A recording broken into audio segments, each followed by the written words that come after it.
Di sebuah kamar apartemen tinggallah seorang pria bernama Yohei dengan kekasihnya yang bernama Rena. Jika dihitung hingga sekarang, mereka sudah tinggal bersama selama 2 tahun.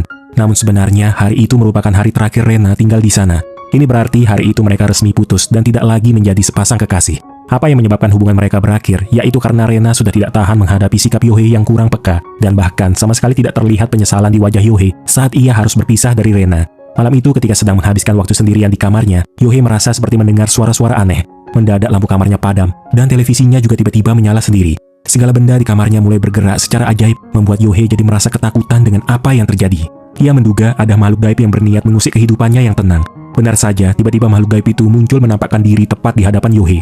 Hantu yang berpakaian serba putih itu meluapkan kekesalannya terhadap sikap Yohei yang seakan tidak peduli dengan perasaan kekasihnya. Ketika lampu kembali menyala normal, Yohei akhirnya dapat melihat jelas wajah hantu itu yang ternyata tidak menyeramkan seperti bayangan Yohei. Bahkan Yohei dapat melihat kalau hantu wanita itu tidak mengenakan bra, yang langsung membuat hantu itu menjauh karena merasa malu. Wajar saja karena ini pertama kalinya Yohei melihat dan berkomunikasi secara langsung dengan arwah. Namun semua itu tidaklah penting, sebab hantu wanita itu ingin membicarakan sikap Yohei yang selalu berusaha bersikap lembut, tapi ujung-ujungnya tak memikirkan perasaan kekasihnya. Rupanya hantu tersebut sudah lama memperhatikan Yohei sejak Yohei pindah ke apartemen itu. Menurut gadis itu, Yohei tak pernah belajar dari kesalahan yang diperbuat, tapi dia juga tak punya niat memperbaiki kesalahan itu, sehingga pantas saja kekasihnya sampai memilih kabur.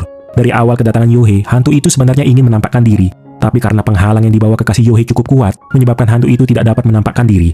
Dan setelah Rena pergi, barulah ia bisa muncul. Yohei heran, jika memang gadis itu membenci Yohei, seharusnya ia tinggal keluar dari kamar tersebut. Tapi hantu itu ternyata sama sekali tidak bisa keluar dari kamar itu, meski telah ia coba selama bertahun-tahun lamanya. Ia sendiri tidak tahu apa alasannya harus terus tinggal di sana. Satu-satunya pemikiran gadis itu, mungkin ia sudah menjadi roh yang terikat dengan bumi. Ia cuma tahu dirinya tiba-tiba muncul sebagai hantu, tanpa punya ingatan apapun tentang masa lalunya. Melihat Yohei memandangi tubuhnya lagi, arwah gadis itu melayangkan tangannya yang seketika membuat Yohei pingsan. Pagi harinya Yohei terbangun, dan dia menemukan pipinya sudah mengalami luka lebam. Saat di kantor pun, rekan kerjanya yang bernama Kanan cukup penasaran dengan luka yang ada di pipi Yohei, sehingga ia langsung mengambil fotonya.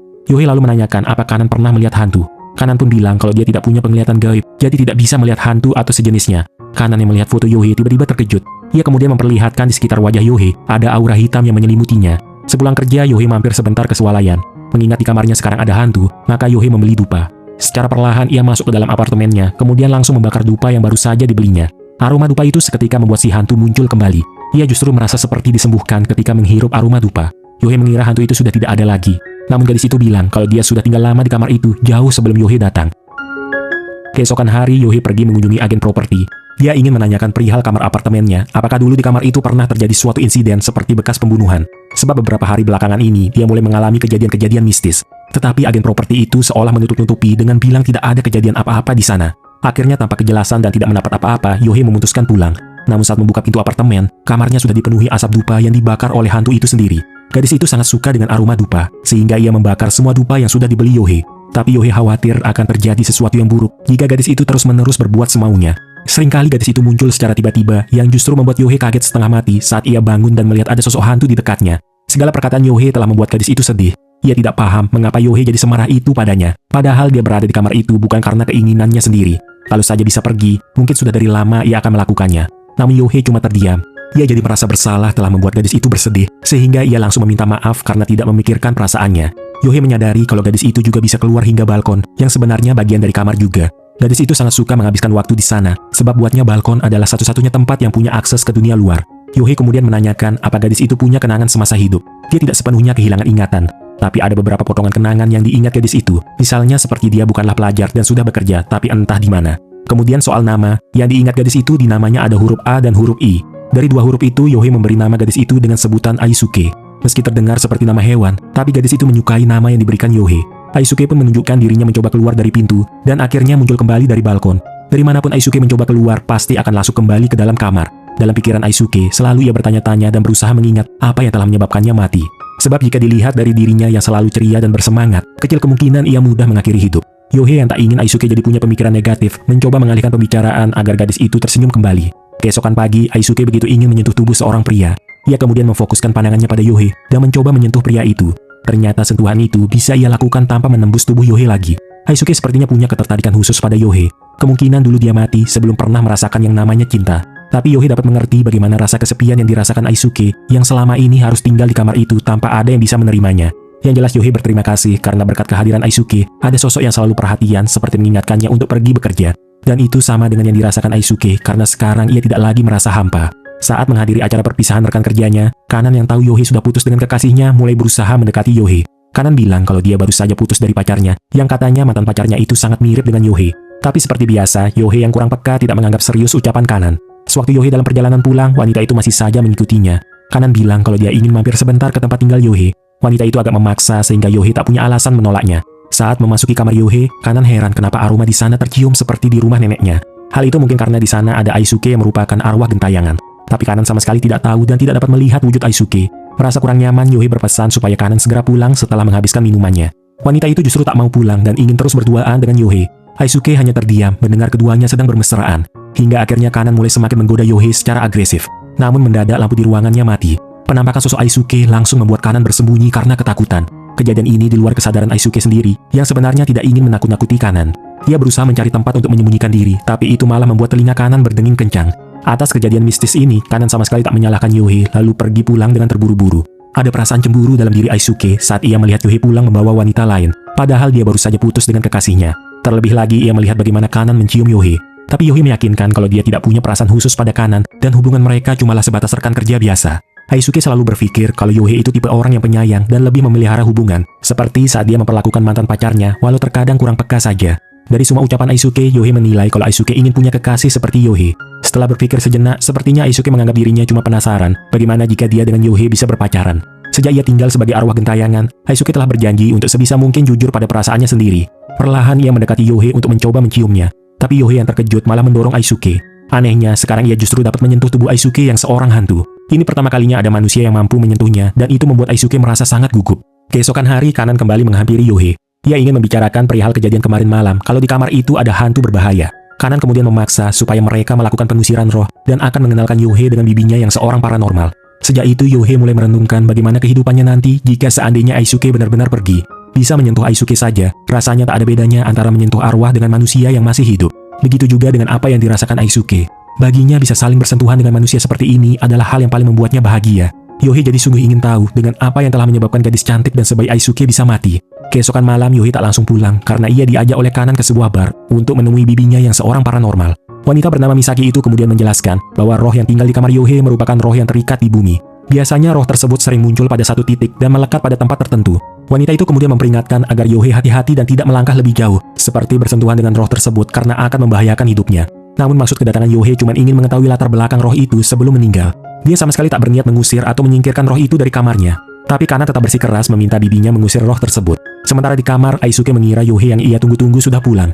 Tapi yang masuk ternyata Misaki si paranormal. Walau tidak dapat melihat, Misaki benar-benar dapat merasakan ada arwah wanita di sana yang kehilangan kesempatan untuk beristirahat dengan damai. Misaki mencoba berkomunikasi dengan Aisuke kalau dia tidak bermaksud melakukan hal buruk, tapi berniat membantu Aisuke menyelesaikan segala penyesalannya di dunia. Misaki menyadari bahwa Aisuke bukanlah roh yang mengganggu kehidupan manusia, tetapi antara manusia yang hidup dengan yang telah mati berada di dunia yang berbeda. Jika ia terus berada dekat dengan manusia, kemungkinan terburuknya Yohei akan mati. Misaki kemudian menunjukkan di mana arah pintu gaib yang dapat dituju Aisuke, agar ia dapat keluar dari kamar tersebut, yaitu ke arah jendela tempat balkon berada. Sementara Yohei dan Kanan menunggu di luar. Yohei tampak gugup dan cemas dengan apa yang akan terjadi pada Aisuke. Tak lama Misaki pun keluar dan dia mengatakan kalau semua sudah selesai, sembari menyeret ponakannya untuk pergi. Yohei bergegas menuju jendela yang terbuka. Di pinggir balkon ia menemukan Aisuke masih ada di sana dan sedang termenung. Yohei justru merasa lega karena Misaki tidak berbuat sesuatu yang buruk pada Aisuke. Suara Aisuke terdengar lebih lemah dari biasanya. Hanya saja ia merasa tidak enak pada Yohei kalau mungkin selama ini kehadirannya telah mengganggu kehidupan pribadi Yohei. Dan Yohei pun bilang sedikit pun dia tidak merasa terganggu dengan kehadiran Aisuke. Dia cuma penasaran mengenai latar belakang Aisuke saja sehingga meminta bantuan pada paranormal. Mungkin dengan begitu ia dapat memahami Aisuke lebih dekat lagi. Namun ekspresi wajah Aisuke tak berubah dan tetap terlihat sedih. Ia kemudian menanyakan pada Yohei apa boleh dirinya meminta sesuatu yang mungkin terkesan agak egois. Keinginan itu rupanya Aisuke ingin menjadi kekasihnya Yohei. Saat ini ia sudah tahu bagaimana cara untuk pergi keluar dari kamar tersebut, yang artinya mereka berdua sekarang bisa bermain dan jalan bersama. Awalnya Yohei ragu apa dia sosok pria yang baik buat Aisuke. Terlebih ia dulunya orang yang tidak peka dan sering membuat kekasihnya kecewa. Namun menurut Aisuke, Yohei bukanlah pria seperti itu. Setelah mengenal Yohei lebih dekat, Aisuke paham kalau Yohei cuma tidak tahu bagaimana cara menyampaikan perasaannya dengan benar. Dalam ucapan mungkin terkesan tidak peduli, tapi dari sikap Yohei itu sangatlah perhatian. Dari sekian banyak orang yang pernah tinggal di kamar itu, satu-satunya pria yang Aisuke kagumi hanyalah Yohei. Asalkan itu bersama Yohei, dia bersedia diajak kemanapun juga. Demi mewujudkan keinginan Aisuke, Yohei secara khusus sampai mengambil cuti kerja.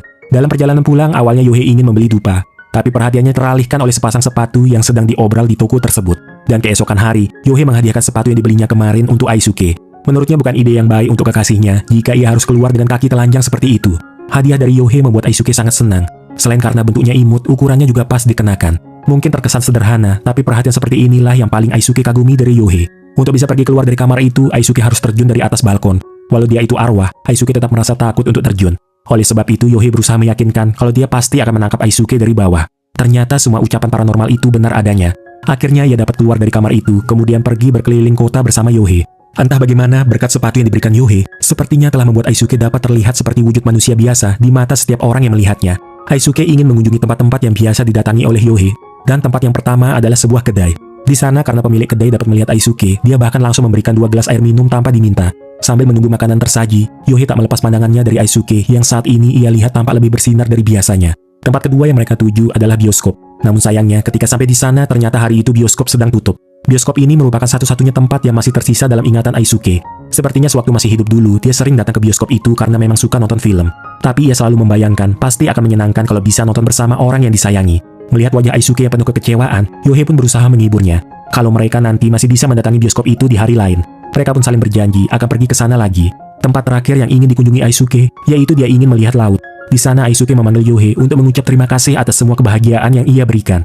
Ada begitu banyak hal yang terlintas dalam pikirannya, dan semua itu merupakan hal yang sangat berharga buat Aisuke. Ia kemudian ingin Yohei memberikannya sebuah pelukan.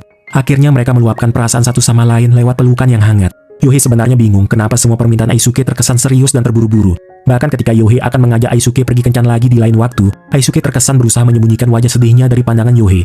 Apa mereka masih punya kesempatan di lain waktu? Aisuke sama sekali tak dapat menjawabnya. Karena matahari akan segera terbenam, akhirnya mereka memutuskan pulang. Yang jelas hari ini buat Aisuke sangatlah menyenangkan, dan perasaan itu tidak akan pernah ia lupakan. Semua tanda-tanda yang ditunjukkan oleh Aisuke tidak disadari Yohei. Sewaktu Yohei sedang tertidur pulas, ada sesuatu yang penting ingin disampaikan Aisuke. Seperti yang pernah dikatakan paranormal, mungkin kedekatan mereka justru akan membahayakan hidup Yohei. Dan itu akan menimbulkan penyesalan lain dalam diri Aisuke jika sampai terjadi sesuatu yang buruk pada Yohei.